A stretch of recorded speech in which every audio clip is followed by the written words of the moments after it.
അസ്സലാമു അലൈക്കും വറഹ്മത്തുള്ളാഹി വബറകാതുഹു. ബഹുമാന്യരായ സഹോദരങ്ങളെ, സുഹൃത്തുക്കളെ, പലപ്പോഴും പല സുഹൃത്തുക്കളും ചോദിക്കാറുണ്ട്, ഇപ്പോൾ അസ്ർ ളുഹർ നമസ്കാരത്തിന് മുമ്പ് റവാത്തിബുണ്ട്, മഗ്രിബ് നമസ്കാരത്തിനും റവാത്തിബുണ്ട്, മഗ്രിബിന് ശേഷം റവാത്തിബുണ്ട്, ഇഷാക്ക് ശേഷം റവാത്തിബുണ്ട്, സുബഹിക്ക് മുമ്പ് റവാത്തിബുണ്ട്, ളുഹറിന് ശേഷവുമുണ്ട് മുമ്പുമുണ്ട്.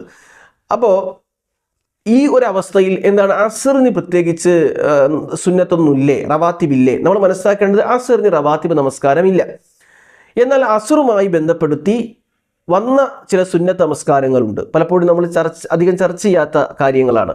അസ്റുമായി ബന്ധപ്പെടുത്തി ഇമാം അബൂ ദാവൂദ് റഹ്മത്തുള്ളാഹി അലൈഹി ഉദ്ധരിക്കുന്ന ഹദീസിൽ കാണാം, റഹിമല്ലാഹു ഇംറഅൻ, ഒരാൾക്ക് അല്ലാഹു റഹ്മത്ത് ചെയ്യട്ടെ, സ്വല്ല ഖബ്ലൽ അസ്രി അർബഅൻ, അസ്ർ നമസ്കാരത്തിന് മുമ്പ് 4 റക്അത്ത് സുന്നത്ത് നമസ്കരിക്കുന്ന ഒരാൾക്ക് അല്ലാഹുവിൻ്റെ റഹ്മത്ത് ലഭിക്കട്ടെ എന്ന് അബൂ ദാവൂദ് റഹ്മത്തുള്ളാഹി അലൈഹി ഉദ്ധരിക്കുന്ന 1271 ഹദീസ്, അൽബാനി റഹ്മത്തുള്ളാഹി അലൈഹിയെ പോലെയുള്ള ആളുകൾ ഹസനായി കണ്ട ഹദീസ്.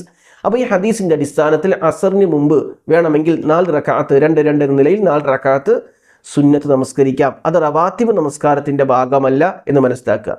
എന്നാൽ ളുഹർ, ഇഷ, മഗ്രിബ്, സുബഹി ഈ വിഷയവുമായി ബന്ധപ്പെട്ട് മൻ സ്വല്ല ഫീ യൗമിൻ വലൈലത്തിൻ 12 റക്അത്തൻ, രാപ്പകലുകളിലായി 12 റക്അത്ത് നിസ്കരിച്ചാൽ ബുനിയ ലഹു ബൈത്തുൻ ഫിൽ ജന്ന, അള്ളാഹുവിന് സ്വർഗ്ഗത്തിൽ വീട് നിർമ്മിച്ചു കൊടുക്കുമെന്ന് പറയുന്ന അത്രയും വലിയ പ്രതിഫലമുള്ളതാണ്.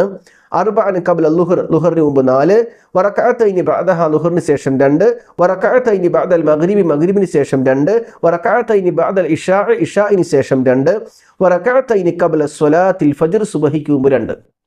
അപ്പോൾ ഇങ്ങനെ 12 റക്അത്ത് നിസ്കരിക്കുന്നവർക്ക്, റവാത്തിബ് നിസ്കരിക്കുന്നവർക്ക് സ്വർഗ്ഗത്തിൽ ഭവനമുണ്ടെന്നും റഹിമല്ലാഹു ഇംറഅൻ സ്വല്ല ഖബ്ലൽ അസ്രി അർബഅൻ, അസ്റിന് മുമ്പ് 4 റക്അത്ത് നിസ്കരിക്കുന്നവർക്ക് അല്ലാഹു റഹ്മത്ത് ചെയ്യട്ടെ എന്നും റഹ്മത്ത് ചെയ്യുമെന്നും ഒക്കെ ഹദീസുകളിൽ കാണാം. അപ്പോൾ അസ്റിന് മുമ്പ് റവാത്തിബില്ല, അസ്റിന് ശേഷവും റവാത്തിബില്ല.